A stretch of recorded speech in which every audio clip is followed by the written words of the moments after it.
Hello, everybody, and welcome to this virtual Q&A. We've got a very special guest with us, Damon Gameau, all the way from Australia. We've got him live on the wire. He's the director of the film you've all watched, 2040. And we're glad to have him here. Thank you, Damon, for joining us. Pleasure, great to be here. My name is Jacob. I'm Jacob Tudd. I'm here from the Playhouse Cinema. If you haven't been here before, it's Hamilton's oldest cinema.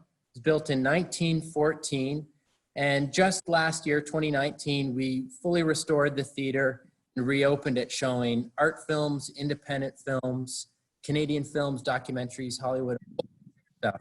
So, like most cinemas right now, though, we are closed, and what's keeping us busy is designing and implementing measures to prepare to reopen when we're able to do that and allow audiences to come back in. So one of them you might be able to see from your screens is we've marked off our socially distanced seating to get ready for when we reopen. Some other things we've been doing to keep busy is we stream films nightly from our website, playhousecinema.ca, where there's lots of titles you can catch up on. And every Friday night, we host popcorn pickups from our lobby where you can get your snacks and watch a movie like 2040 at home on your own. Joined me to my right and socially distant 2 meters away is Kate Flynn from the Center for Climate Change at Mohawk College. Thanks, Kate, for being here. And thanks to Mohawk College for inviting us, Playhouse Cinema, to participate in this great event. I'm going to pass things over to Kate, and we're going to get the Q&A underway. Thanks, everyone. All right. So thanks so much, Jacob, for the introduction. And so as Jacob mentioned, my name is Kate Flynn, and I am the acting director for the Center for Climate Change Management at Mohawk College. Our mission at the center is to help our region transition to a thriving climate change ready community. To do this work with businesses, community groups, and different levels of government to help accelerate climate action. I'm drawn to sharing the film, the 2040 film, because one of the most important things that we do at the center is to try and envision what a sustainable, equitable community here in Hamilton could look like if we meet our climate goals. What would happen if we only generated clean, affordable energy to power our homes, business, and schools? What if we had policies in place that helped protect and restore our natural environment? What if we designed our city to make it easier, safer, and more pleasant to travel by bike and public transit? We believe by tackling climate change, we can create a better, more vibrant community with good jobs and beautiful streets. That's why we're so excited to be speaking with Damon today. Damon is a film director, producer, author, and activist. As director, he wrote and directed and performed the vocals for the 2011 winning Trope Fest short film, Animal Beatbox. Highly recommended, available on YouTube. In 2015, he released his first feature film, That Sugar Film, which became the highest grossing Australian documentary across Australia and New Zealand of all time. The accompanying book, That Sugar Book, was a bestseller in Australia and has since been released in over 20 countries and translated into 8 languages worldwide. Damon's film 2040 imagines what the world could look like in 2040 if we implemented the best solutions that we have available today. It become one of the top 5 grossing Australian documentaries of all time at the cinema. And Damon also written an accompanying book called 2040, A Handbook for the Regeneration. He was inspired to make this film by his daughter Velvet and for her generation. It offers an opportunity to reframe our current ecological predicament as an opportunity to meet the climate change challenge with creativity and empathy. So before we begin today's Q&A session, we'd like to begin with land acknowledgement to show respect to the original inhabitants of this land and the need for truth and reconciliation. We would by acknowledging that we meet on the traditional territories of the Haudenosaunee and Anishinaabe regions and within the land protected by the One Spoon Wampum Agreement.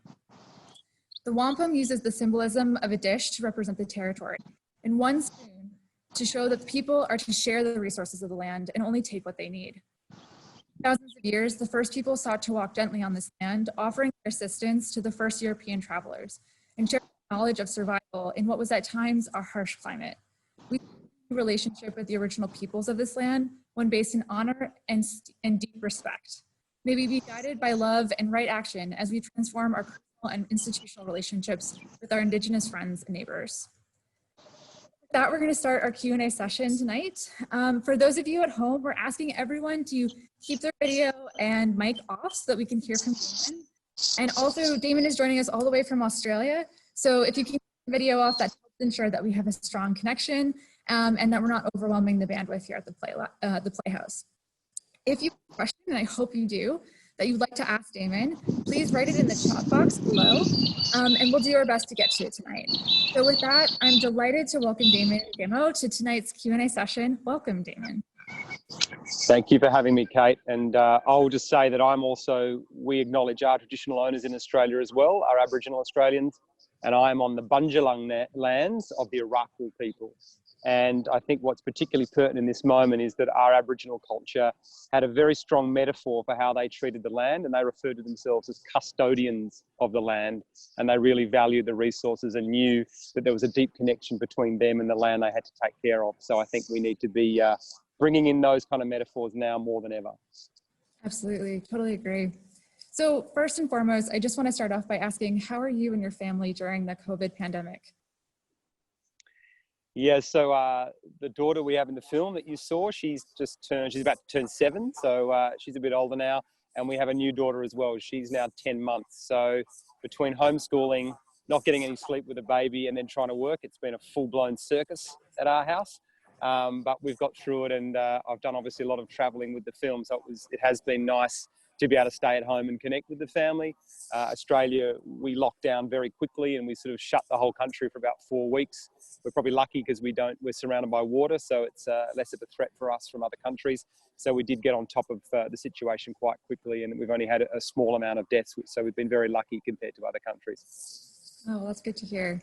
Yeah, I know for a lot of families right now, the downtime, the extra time with each other is really precious, but also can be overwhelming for sure.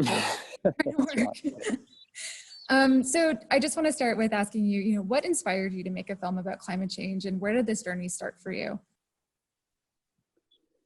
Yeah, it's a number of different factors. I think obviously being a father and being completely overwhelmed by the projections of my daughter's future. And I just wanted to be armed with a better set of tools to be able to explain to her that, yes, there are problems and we need to act urgently, but I didn't have in my arsenal the things we could do about it. And I didn't know what solutions I could reassure her with. So that really started the exercise for me. I spent the first 8 months just researching to see if there were legitimate things we could do, solutions that were scalable and practical.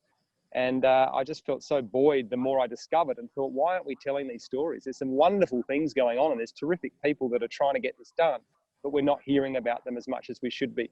And I felt my own spirit start to lift as I shifted my focus onto the solutions and the positivity.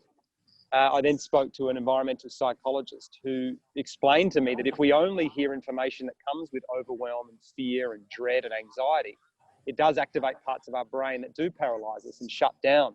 That we only have this window of tolerance, they call it, where we only have a certain amount of capacity to hear how bad things are. At some point, we just disengage because it's too hard, it's too existential. So I thought that we probably needed to re-strategize and think about different ways to tell this story. And as you've alluded to, what would it look like on the other side of this crisis? Rather than tell a story of depravity and sacrifice and what we have to give up, how about we start telling stories about the exciting opportunities that could be presented, how our communities could be strengthened, what impact healthier foods would have, cleaner air and water, and a thriving biodiversity. So I think we've probably reached a moment, and we've seen a response to that story, especially with people here and parents and kids, that I think we're ready to tell new stories and inspire each other by setting this enormous challenge we all have to do, but to know that it is possible. We're not waiting for some magic technology or a silver bullet. We've got all the tools we need to reverse this right now. We just have the inertia of a huge system. We have the political problem, and we have some vested interests. But apart from that, there's a huge majority of people that want the change. And I think I wanted to let people know that we can do it. Whether we do is the big question, but to know that we can do it is very important. Yeah, for sure. So one of the groups that you interview throughout the film are children that you met all over the world. Did you have any eye-opening moments of the lessons that you learned when you were interviewing those children? Yeah, I mean, the children were so articulate. That was the thing that shocked me, I guess, is how well-versed they are in these topics. And I certainly, our generation, we didn't know about these issues when we were younger. So there was a double-edged sword to that. Some of it was quite tough to hear. Like, some of them got quite emotional dealing with what they do know about biodiversity loss and climate and the potential of their future. So that was challenging. But then just to hear how driven most of them were and how they wanted to work in this space and they wanted to help the planet, that was incredibly reassuring. And I thought it was important to have their voices in the film so that it wasn't just my vision of the future, that really they were the generation that are going to be inheriting this world. What did they want to see? What were some of the things that would excite them? Because I think they've got a lot to say, that generation right now. They're often maligned and we try and just quieten them, but actually they are far more articulate than most adults on this topic. So I think it's really important that we let their voices be heard in this moment. Absolutely, yeah. So, I mean, so many of us right now are having difficult conversations with our children or with our families. I mean, there's so many things going on with the pandemic. About here in North America, we're talking a lot about the systemic racism that's inherent in our system, and also about climate change. Many of us feel, like you said, overwhelmed and don't really know where to start these conversations with our family and our friends. And they're really tough, important topics, but we kind of feel, we can feel really caged up and not want to necessarily engage on these things. So tough. As a documentary filmmaker, you have so many good quality conversations about tough topics with people. Do you have any advice for people, like folks looking to start the conversation with loved ones about climate change and these kind of tough topics? Yeah, it's an excellent question. I think that one of the great tragedies of these type of topics is that they become deeply politicized, and so they're very triggering for people. So as we try to use in the film, and I think this works for people having conversations in their own families, the more we can humanize these topics, the better we are. So if you can show some vulnerability with someone in your family and say, look, I'm a bit scared about this, or a bit nervous the way that, you know, the way our soils are headed, or the fact that we're losing so many fish or creatures, that hurts me. It suddenly takes it out of this sort of political discussion and brings it back to human values. And actually, when you find the majority of us do care about these things, we do value our communities, we do want clean air and healthy food, and we don't want animals to be dying. But sometimes we forget to talk in that language, or we get too reactive, and that sort of activist energy comes out where people just shut down straight away. So the more you can come in with a softer approach, start a conversation gently from a place of humanity, you've got a much better chance of steering that conversation in the way that you want it to go. Yeah, for sure. So one of the things that I often hear working in climate change is that people are really motivated. They want to make change, but they don't necessarily know where to start. And they don't necessarily how to make their voice heard. Do you have any advice for, you know, or even best practices that you saw when you were engaging with these experts and these people out there? Did you have any kind of, do you have any advice for people who are just really interested in getting started somehow, picking something to Yeah, so I think what hasn't been working is that that we've relied too much on individuals. We've got to find our own agency, whether that's at work or school, and create those changes. But also that we've been quite prescriptive. We've sort of said to everyone, eat less meat, ride your bike to work, change your light globes. And not everyone's going to resonate with that. We've all got our specific interests and passions. So I think it's really important to find the thing that lights you up. Paul says this in the film, something that you're really passionate about, because then you're more likely to see it through and take action. And that might be food, or it might be empowering girls and women, or energy, or the oceans. There'll be something that aligns with your values. With the film, our website, whatsyour2040.com, we teamed up with about 50 different organizations. So if people go there after the film, there's a button there that says activate your plan. And we ask you a series of questions about the type of person you are, what you resonated with in the film, what your interests are, much time you have available. And then we give you 6 or 7 things that you can do based on those preferences. And what's been really wonderful with the film has been that a lot of the solutions you just saw have actually been brought to life by our community.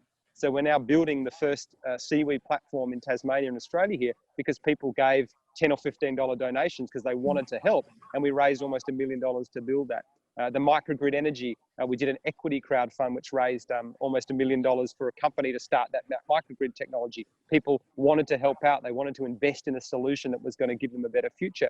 And we've also got curriculum materials which we're currently adapting for the US and Canada. And we've had 950,000 kids in Australia now be taught the curriculum materials, because teachers were just desperate for materials to teach their kids that weren't showing how bad the world was, but actually showing them solutions and getting them excited about what the careers of the future were. So I'd encourage everyone to get involved there. There's lots of different things that you can do, from changing your search engine to plant more trees, to help to empower girls and women, to pay farmers to put carbon back in the soil. Whatever your area of interest is, there's something, an entry point for you to get involved in. Yeah, absolutely. Totally agree. Working in climate change, I think one of the things that's so difficult to talk about is the idea that climate change is everywhere, it's affecting everything, but it's also kind of invisible, right? So carbon pollution is mostly invisible. Our oceans look the same at the surface level, even though they're warming.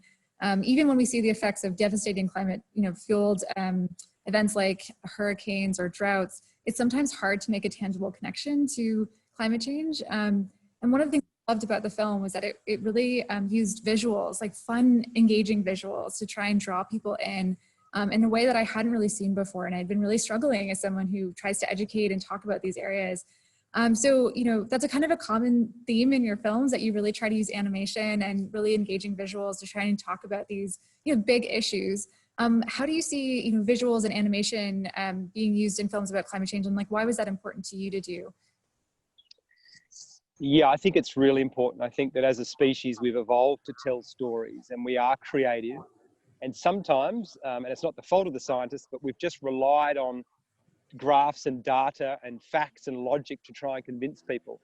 And I think that scientists need help. They do an amazing job discerning this information, but I think it is up to storytellers and musicians and poets and songwriters to take that information and translate it into a language that it is very accessible to people, to tell stories, to move people and access their heart and take them out of this academic space.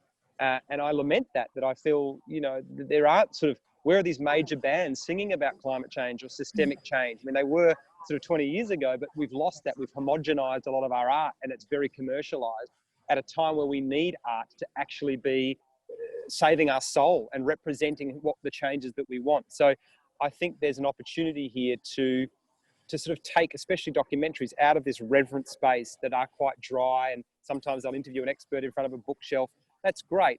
But I think there's also room to be much more creative and to bring in a broader audience. And that's what I wanted to do with both my films, is not have them just play to a very niche documentary audience or festival, but how do we get this seen by the general public? And I think that's what's been wonderful, especially about 2040, is that so many people have seen the film now that wouldn't have seen a film on climate change, or just wasn't interesting to them, but they sat down with the whole family, grandma and the kids, all sat down, watched the film, had a laugh, learnt some things, and then had a really interesting discussion as a family afterwards about the things that they can do. So I think we've just reached that point where we've got to be more strategic in our storytelling. We've got to use solutions to motivate people and bring them alive and inspire them. And we've got to make it fun. I mean, if we're going to have a revolution, it's got to be fun. And we want to, pose a better future on the other side of this. It's got to be better than what we have right now. So I think that's where we can bring lightness and playful to serious topics, because that's how we respond as human beings. Yeah, for sure. One of the things I really loved about the film too is that at the very end you talk about something that I think is very surprising to a lot of people, that lifting up women and girls would be a huge climate solution. So often we think about climate change as something that's happening to the environment, but it's really happening to us as humans within this world too. Did you have any, was that really a big aha moment for you? And how did you feel and come about discovering that? Did you always kind of know that this was an economic issue just as much as it was an environmental issue, or how did you kind of go about learning about that? Yeah, I think what became obvious very quickly was that climate change is just a symptom of a much larger problem. I think that we've got a flawed architecture of our system, and we're seeing climate change now as a result. We're seeing income inequality, we're seeing racial tensions, all the degrading soils, the biodiversity loss. They're all coming from a broken source. And I think that the more we can address that, that's the only way we're going to get through this. And that comes also to how we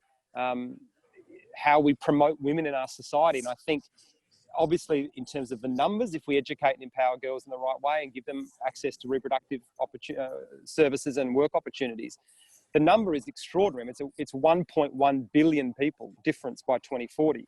But that's only one part, that impact on resources and climate. I think by educating, empowering women and putting them to positions of prominence and getting them more visual and making decisions as a community, we're going to transform society.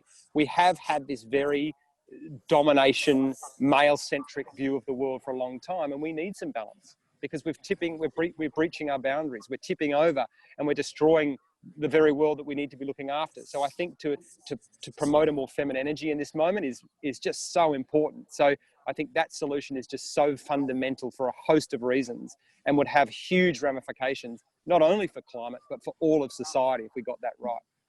Yeah, for sure. And it's nice to know that you're the father of two little girls who will be able to learn from that and to be like, have a champion within their family to be able to do that. That's awesome. So I'm going to switch now a little bit to just the questions that are coming through from our audience. And some people had emailed in things as they came to us. So this question comes from Susan, sorry. And Susan asks, the documentary talked about the popularity of ride sharing programs and how this would help mitigate carbon emissions from transportation. It was obviously made before the pandemic, and we've seen a lot of impact on the car sharing paradigm since then. Do you think that the pandemic will have long-term effects on the popularity of ride-sharing programs? And can these programs evolve to continue to help in the fight against global warming and climate change? Excellent question. So I think that what we have to acknowledge is that we have to find a way of getting less cars on our road. Even if we had all electric cars by 2050, and the prediction is about 1 billion more cars, even if they were all electric, we just don't have the resources to do that. We actually couldn't make that a possibility. So we have to find ways of moving people around without that individual car ownership. So boosting up public transport, obviously, and this ride share is something that's been pushed to the fore. I think that right now, it does seem like that we're never going to get back to any sort of sense of normality, or that we won't be able to share these community spaces. But most of the experts I speak to say that, yes, we're going to have to be cognizant and aware of this as we move forward, but we will be able to interact with each other. It might be that our spacing slightly changes on some of these vehicles and whatnot, and we're not as sort of tucked up close together, which probably isn't a bad thing if you've been on some public transport. So that will change. But I think rather than make a decision based on this exact moment, I think that things will start to shift a little bit, and that we will need to embrace these kind of things. This circular economy, this shared economy is the only way we're going to get through this. Because what I didn't say in the film, which is just as important as climate change, is that we're using now about 100 billion metric tons of resources on the planet. So that is minerals and metals and forests and fossil fuels. But the Earth can only sustain 50 billion. So we're already using double the capacity, and we're on track for almost 200 billion by 2050, which will just wipe out all of our living systems. So we have to find smarter ways of using our resources and not having this take, make, use, throw away that Kate talks about. We have to share our resources much better and create these loops and closed cycles of a more circular economy. And I think cars is one we're going to have to look at. Yeah, that's an excellent point. Actually, Angela just offered up a question, and I think one of the things that she's saying is, can we have autonomous vehicles only? We really have to think about the sharing economy. Is it enough to have autonomous vehicles on the road that are electric, or do we really need to also have a shared economy to make the transition to kind of a more low carbon world? Yeah, I mean, we're going to have to do shared resources across a range of sectors. And there's some really interesting ideas emerging right now. I mean, you saw the one in the film there around the food waste being reused to power vehicles and then give that back to farmers. That's a wonderful example of a shared economy. We're seeing Japan now, they will get running low on some of their metals. So they introduced a policy where it was illegal to throw away any white good, like a washing machine or your laptop.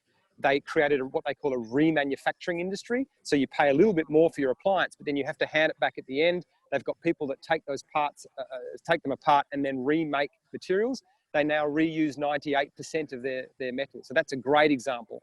And I know companies like IKEA, I've spoken to IKEA in the UK, they want to be a complete circular economy by 2040 so that you won't buy anything and take it away. You will rent a bit of furniture, and when you're finished with it, you hand it back in, they will repair it and mend it and then rent it out to someone else. So there's this closed loop of resources. And we're seeing that now in communities. There's these library of things that are emerging. So instead of everyone owning a lawnmower or a whippersnipper or something, that there's a central place that has 5 or 6 of them that you can rent, use it when you want to, and then give it back again, which is just a smart way to do it because we're not all mowing our lawns every single day. So we should be sharing some of those appliances, which will just put so much less pressure on our system. So this kind of thinking is starting to emerge now. A lot of companies are thinking this way as well. And I think we'll see that really start to accelerate over the next couple of decades. Yeah, for sure. Melissa here was just saying that the visuals that she saw in the film, especially of that highway that was made into basically a beautiful garden, was really powerful. Do you think that once we kind of see our roadways open up a little bit more, that we'll start to realize, kind of the wasted space that we have there? I know I was just talking to Jacob, I sat in traffic for the first time in 3 months tonight, and I didn't believe how bad it was. I was like, how did I ever tolerate this before? So I'm just wondering, what do you think will trigger people's perceptions kind of to change from, being really focused on car ownership and kind of owning their own things, to really, moving towards like maybe rethinking those things and maybe to engage in the shared economy. Yeah, I think this is where stories are so important, and that's why I made the film, and we've got to get people to tell these stories and share them on their own social channels. It's time to amplify these new solutions, because people don't know. How can we expect people to move to this better world if they can't see it or imagine it or dream it first? And that's why it's so important. If you think most of our depictions of the future right now, most Hollywood films, it's a world where we're living in slums, we're being chased by robots, and there's certainly no nature anywhere. And if we're not careful, that's the future we're going to march into, it because it's in our subconscious. So it's really important that we have an intervention on that narrative, that collective narrative, and say, it doesn't have to be that way. We can have thriving abundance and nature in our cities, and we can live in much better communities. Yes, it's a challenge because we're up against this sort of collective visioning and narrative, but we've got to start somewhere. And I think we all have a responsibility in what we share online. We have created this collective hive mind. So in this moment in time, we have to be really diligent and discerning about what we're putting into that collective. Is it telling the old story and perpetuating fear, or is it actually contributing to this new world that we all want? It's incumbent on all of us in this moment. Yeah, and actually to that point, one of the things I'm concerned about is this narrative, actually Brian was kind of referencing it, about billionaires coming and saving the world, right? So we have, Amazon contributing now to this big tech fund for climate change. We have, a lot of these, very powerful people coming in and saying, we're gonna help and we're gonna provide the solutions that are necessary. How do you feel about that? Kind of taking it away from maybe people who are interested, like everyday people who maybe feel like their voices are not necessarily heard, and just kind of, expecting or hoping that there's kind of a Batman climate change out there who's going to come in and help us, move this forward. What do you think about that? Yeah, well, that's very aligned to the sort of the Hollywood narrative, isn't it? Of the hero saving the day, which is what we've been bombarded with. I think, as we alluded to before, if we just solve climate change and don't deal with all the other factors that are going on, we're not going to get anywhere. And I think income inequality is one of the great destabilizers of our democracy right now. And there's really robust research on this, that if we do feel too distant or disconnected from people, we don't act collectively and make decisions. And especially now, I did some maths on this the other day for a presentation I had to give. If you look at the average median net worth of the American household, it's about $97,000. And Jeff Bezos is now his net worth is $149 billion. So to put that in perspective, if you did this in time, 97,000 seconds is 1 day and 2 hours. 149 billion seconds is 4,720 years. So that's how big the discrepancy is in the average versus the wealthiest in America right now. Now, nowhere in our natural world is there a species, plant or animal, that has that greater discrepancy in it within its own species. Once that happens and someone gets that amount of control and power, you're going to see destabilization. We're going to see things start to unravel, because that's not a democracy. It's not even. And that's not to say that we can't have billionaires. That's fine to a degree. But if we let them get this gratuitous amount of wealth, we're going to create all these other problems. So again, he might come in and save climate change, but if we haven't dealt with that issue, we're going to see people taking to the streets. This is what happened in the French Revolution. It's partly what's happening with Black Lives Matter right now. This is a whole systemic change we need to address. We can't just tinker around the edges and hope to fix this, because like a geyser or playing whack-a-mole, the next problem's just going to pop up. We actually have to deal with the fundamentals of our flawed architecture of this system that we've created. Yeah, for sure. One of the things that I think was really inspiring about the film was that you traveled to Bangladesh, and there was a couple of people who were engineers and community members who were having their own energy systems and being able to power their homes through a cleaner way to power through solar energy. Do you feel like there is a real role for developing nations to also lead the way on some of these technological innovations, but also these community-based innovations as well? Yeah, I think it's really important because as we've seen, some of these countries are growing very quickly. And the advantage, I guess, they have in this moment is it's like skipping the landline and going straight to the mobile phone. Hopefully, they don't have to build these huge centralized power sources. They can be really clever and use some of the technologies that are available right now, like I showed in Bangladesh. And what's really beautiful about that solution, and I tried to emphasize it in the film, is not only using the solar energy and obviously a cleaner technology, but the fact that that money stays in the community, that it's not going off to an energy provider elsewhere, that currency exchange of buying and selling their energy is exactly what we need to do to address this income inequality problem. So the more of those decentralized solutions we can find, whether that's food, there's some really interesting ones now emerging about sharing food in your community in a decentralized way, but also our energy. That's the future. The future isn't hierarchies and centralized control. Our system is too complex for that now. We need to decentralize, like the cells and the organs do in the body. They all play their own role, but they contribute to a healthy ecosystem as a collective. And I think that's the only way we're going to get this through this moving forward, is to empower people at a local level and have this decentralized networks. Yeah, absolutely. And yeah, rethink the role of community in that, right? To making sure that our resources are shared amongst each other, first and foremost, and then also exported elsewhere.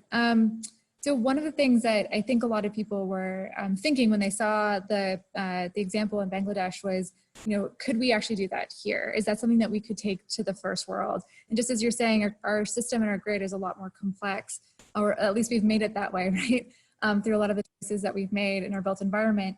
Do you feel like we could still do that here in Canada or Australia? Yeah, so it's starting to happen here. We've just undone some regulations. It's been illegal for a long time, but our government is finally starting to understand that the future is this more distributed, dispatchable energy rather than this centralized big power stations. And what that means, the more we electrify and go digital, the grid can then respond in the moment and it can send the energy where it's required. And Australia, obviously, like Canada, has a huge variety of time zones, and the sun comes up at different parts, so that there'll be different peak areas in our countries. So there is an opportunity to, it won't all be like this. We won't all have microgrids in the cities, but for example, one of our major cities in Australia, Adelaide, has just put in 60,000 virtual power plants. So what they've done is put that exact setup I've showed in Bangladesh with a battery and solar on the roof, and they're just finding incredible benefits in terms of grid stability. They can access those batteries and use it like a virtual power plant when they need to. And it's also obviously lowering emissions and making the electricity cheaper for people. So obviously we have an advantage in Australia that we have so much sunshine here. And I know it's probably different where you are, but I think depending on the region, it'll definitely be a strength. You might switch to wind sometimes, you might use the solar at other times, you might use geothermal, but the grid will be much more versatile in using that energy and getting where it's needed, as opposed to just turning on this big central machine that just grinds away all the time. Yeah, for sure. Another thing that someone just pointed out was that they absolutely loved the idea of marine permaculture.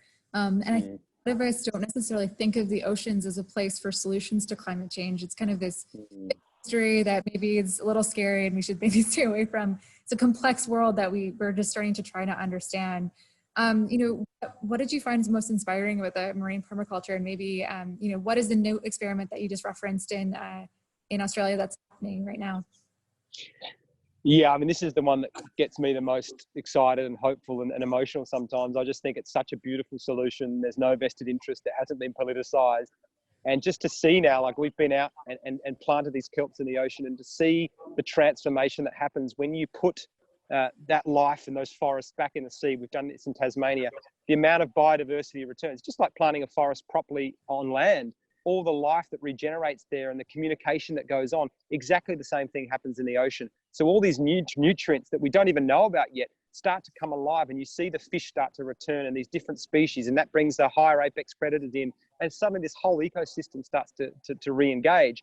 The seaweed also alkalizes the water, so we know that our oceans are about 30% more acidic than they were 150 years ago, so it's also taking out that acidity. But then it's sequestering huge amounts of carbon from the atmosphere. So especially in Australia, where we've just lost so many of our land forests because of the fire, there's a lot of discussion now about building these sort of kelp forests. Obviously, we need to be careful, and there's lots of people and scientists coming together now to decide, what's the right thing to do? Are there some unforeseen consequences that we need to be aware of?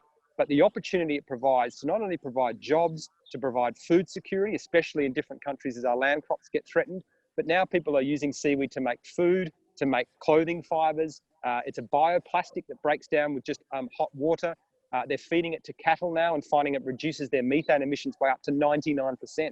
So there's a huge industry in Australia now growing where they're growing this Asparagopsis seaweed and giving it to the cattle in parts of our country, and their methane emissions have stopped. So this is an incredibly exciting opportunity with so many cascading benefits. And it's not a degenerative technology. It's actually regenerating the oceans, which is what's so exciting about it. So we've launched this platform to test in Tasmania. Brian, who you saw in the film, He's just built a big 100-square-meter platform in the Philippines, and all these whale sharks have returned and dolphins that haven't been there for 30 years. All the locals are coming out.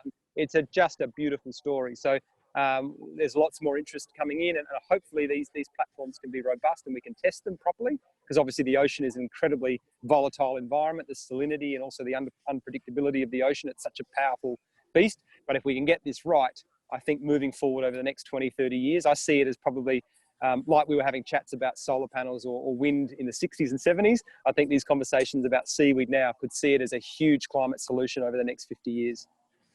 That's really exciting. It's funny too, I think a lot of people think that climate change is going to be solved by technological solutions, that we're just going to find a lot of magic bullets to kind of stop this through technology. It's nice to see also that you're thinking, and people are thinking and learning about natural solutions, things that could, found in the environment that we could integrate into our systems and be able to do a lot of important work to be able to not only regenerate the nature around us, but also sequester carbon. What do you think about the natural solutions to some of these things? This is the thing that probably bothers me the most, and I think you've nailed it there, that it's a mindset shift. That we're talking at the moment about trying to build these giant carbon capturing machines on the edge of our cities, and we're going to pump the carbon back into the soil. It's like nature's given us everything we need. We've got this incredible biological technology that we're only just touching the surface of. I mean, scientists still don't know about the billions of microorganisms that are found in tiny spoonful of soil. And the same goes for the ocean. We don't know about these nutrients yet, but what we do know is that they're capable of sequestering huge amounts of carbon. And why shouldn't we be promoting those practices? Because as you've seen in the film, if we get it right in the soils, we get this raft of other benefits around water retention and healthier food for us, regenerating our landscapes. Like, why wouldn't we do that? Because we're also taking carbon out of the atmosphere at the same time. So there's so many multiple benefits that I think we should really be shifting our thinking back to there. And sometimes people get nervous because they think it's this harking back to the good old days or whatnot, but it really isn't. Regenerative agriculture is one of the most complicated sciences there is. And these people on the front lines that are discovering these things at the moment, the way that the fungi interacts with each other and the bidirectional flow and how to make nutrients available for the plants. And it's magical stuff. Trees talking to each other under the ground to give each other nutrients. I mean, all the magic's right there under our feet, and we're ignoring it and trying to build these stupid machines. So I really wanted to push people in that direction with this film and say, let's start looking at what the magic of what nature has to offer, because she actually can get us out of this. Sure. So Melissa here has a daughter who is 7. And so she was wondering what aspects of change inspires Velvet, and what were her best practices she's taking and championing at your own house? Oh, she's hilarious. I mean, you can't, these days, that generation, the first sight of a plastic wrapper, she's just on me, straight on me, like, Dad, what are you doing? She calls it junk plastic, Dad, it's junk plastic. And she's, we've sort of shielded her a little bit from this, but certainly at school, they're all talking about it. They all know what it is. But I think what I just try and make sure I get the balance of saying, yeah, look, there's some work to be done, and there's people that aren't doing their best, but there are some really exciting things going on. And here's some of the things, and I show her some of the documentaries and the things I'm working on. And I think what's really important with kids is that we allow them to retain their innate connection and their wonder and to nature, because if we do, they will fight for it and they'll want to defend it because it has value and meaning. And so often we let that dissipate and we steer them to different directions, and suddenly they're embraced in our system and that connection disappears. So I think that's probably one of the most important things we can do, is teach our kids to value and really respect nature, because then they're more inclined to protect it. Sure. So it seems that your daughter Velvet is the inspiration behind a lot of your creations. First, when you and your wife were expecting, she inspired that sugar film. And then of course, 2040 looks at Velvet's future. Do you or Velvet have any ideas about what we can expect next from your family? Well, given we've got a new daughter now, she's going to have some serious missing out disease if I don't make a film about her. So I'll have to work on that one. But no, I think there's still so much going on in the 2040 space. There's just so many people that have engaged with the film and are really wanting us to keep going and make more content and tell more stories. And we're working on some really exciting projects, actually, with some really wonderful people in North America. So that'll be announced quite soon. But also just to see what our community is doing and how they're actively getting involved and bringing these solutions to life, that we want to keep providing them with those entry points. Because as you said before, there are so many people that want to do things. They just don't know what to do. So the more we can offer up these things and tell new stories and move away from this sort of the mainstream aren't telling the stories they should be telling around regeneration and things need to be done, because so many of them have a vested interest in the status quo in North America and Australia. So I think it's about starting to set up new platforms and new ways to allow people to communicate and engage, to feel trust. Again, that's a huge element. How do we trust and make decisions collectively together? That's one of our great challenges, I think, in this moment. So I think we're really trying to work on that so that people are authentic.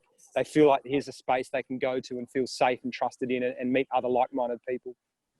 Yeah, absolutely. I think that that's a huge issue that I think a lot of what we talk about at the center is that we have to be able to have trust with people in order to be able to do this work. It's so important. And when people are cynical about it, or they come at it with a feeling that we're not sincere in our activities or the things we're trying to do, it's so much harder to try and make effective change. So we really are trying to, build trust with the community and honor that, and really make sure that that's something that we keep at the forefront of our minds, so that we hold ourselves accountable to that relationship, for sure. So you and the folks at the 2040 Film have restarted the regeneration movement. I know that you referenced the website that people can join in, but can you tell us a little bit more about that and how people can get engaged in the regeneration movement? Yeah, so I guess it's about just going to our website and then filling out that action plan if you want to get involved. But also our social media groups. We have we have a public facing group on Facebook where we share information and content, but there's a really terrific, vibrant, closed group there they're called the Regenerators, and they really do help each other. Someone posts something about composting or solar energy or whatever, and they're very, very quick to help, and it's a very strong and vibrant community. So I'd encourage people to get on there, but also just to see what you can do, especially if you're at a school or your university. There's actions on our website that allow you to team up with organisations that really help you make a change at that local level. Because sometimes you can feel quite hopeless and feel like the system's too big. But I often view it as like cells in a body. If we can take care and make our own cell healthy, and that might be your workplace or your school, there's a way to get your school to renewable energy and to deal with its food waste. And if you can actually take charge of that, it'll teach you so much about governance and how systems work. And then you'll be able to use that knowledge to take it wider and wider. And you also set an example for your region or other schools who'll think, wow, they've done this. And we're such social animals. We do respond to what other people are doing. We know at this moment what the right thing to do is. And there's really interesting research now that if you put solar panels on your roof, the chance of your neighbour putting solar panels on goes up exponentially, because we're sending these little signals to each other about what the right way to do and how to behave. So you can do that at your school or your workplace, and chances are people will respond because they don't want to get left behind in the moral Olympics that we're hosting right now. We can use this to our advantage. Oh, well, that's awesome. It's so great to hear that people who are watching this today and in the future can and continue to join along and be part of that community that you've created. That's awesome. So we're coming up on the 8:15 hour, and I know you're busy and you have the kids at home. So I just want to kind of take one more question and then we'll end here. But, one of the things that really drew us all to this 2040 film is that it's really a story of hope and positivity about our future, which sometimes, especially right now, can be hard to think about what the future is going to look like. And this was really a great moment to think about the positivity that we can bring to that conversation. Anything that you'd like to say to our viewers to reinforce that message and inspire change? Yeah, I think there's a beautiful quote by a novelist named Raymond Williams, and he said that to be truly radical is to make hope possible rather than despair convincing. And that's really hard to do in this moment. It's so easy to contribute to all the despair and the angst that's going on. But I think the way out of this is not to paralyze people with more fear, but actually to tell legitimate, grounded, hopeful solutions. It's not about being utopian and fanciful, but actually this muscular hope that there are people out there doing amazing things. There are solutions available. We just need to start amplifying those stories, because if we do, we'll bring more people in, because they're all fed up. We're all frustrated. We're feeling the anxiety of our system right now, but we don't think there's a way out. So that more that we can share these stories, it'll reassure people, and we'll slowly build our regenerative army that we need to get this done. Absolutely. Well, thank you so much, Damon, for today and for joining us and continuing to inspire us. I just think your thoughts and your feedback on this have been so helpful for me thinking through this, but also I'm sure the people who are viewing this today. So thank you so much for joining us all the way from Australia. I hope you and your family stay well and that you get to spend a little bit more quality time together, but maybe get out a little bit more in the future as things start to open up again, hopefully. And I just also want to say thank you so much to all that attended tonight. We had a really, really great conversation going on in the chats. People were really excited, inspired. So I hope that you keep that going and that you also are inspired, you know, by this film and by the conversation tonight to continue to support climate action in our community. I also just want to thank Jacob and the Playhouse Theater for sharing this film and helping us host tonight. The Playhouse is an incredible theater that's a really great community asset located down here, showing art house and independent films. They're preparing, as Jacob said, to reopen soon. But in the meantime, definitely check out their website and view the selection that they have online to stream. And then finally, I just want to say thank you to my team who's back at the Center for Climate Change Management tonight for their help in sharing the 2040 film. They brought it to my attention because they were so inspired by it and really wanted to be able to share this message with our community. And they also have been moderating tonight's Q&A from behind the scenes and have done a lot of the technical work that I would not even have the capacity to do. So thank you so much for that. That has been really helpful. So Damon, once again, thank you so much for joining us today. We're just so excited about this film and we'll definitely be sharing it with our friends and family going forward. And, you know, thank everyone for joining us tonight and hope that you all stay inspired and stay safe and have a good evening. Thanks so much. Thank you.